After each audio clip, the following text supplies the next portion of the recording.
بسم اللہ الرحمن الرحیم۔ السلام علیکم ورحمۃ اللہ وبرکاتہ۔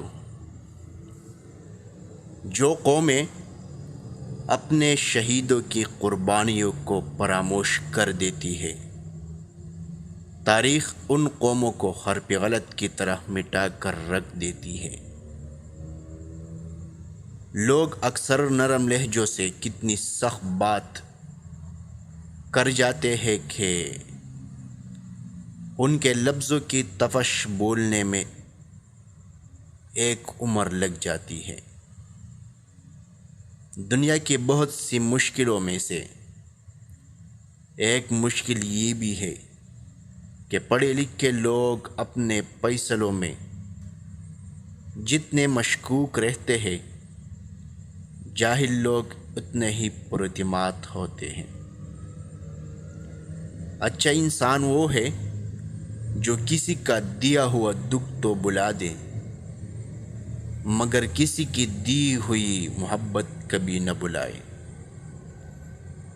خطرات کے باوجود زندگی وقت سے پہلے ختم نہیں ہو سکتی، اور احتیاط کے باوجود زندگی وقت کے بعد موجود نہیں رہ سکتی۔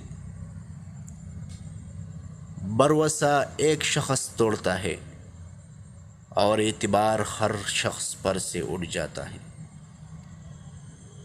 کوشش کرے زندگی کا ہر لمحہ اپنی طرف سے سب کے ساتھ اچھے سے اچھا گزرے، کیونکہ زندگی نہیں رہتی لیکن اچھی یادیں ہمیشہ زندہ رہتی ہے۔ جو لوگ خدا کی عبادت تو کرتے ہیں لیکن خلق خدا کی مدد نہیں کرتے، وہ خدا پرست نہیں بلکہ مطلب پرست ہے۔ تنہا زندگی گزارنے کا تصور بھی انتہائی خوفناک ہے، لیکن یہ ایک کڑوا سچ بھی ہے کہ انسان کا انجام تنہائی کے سوا کچھ نہیں۔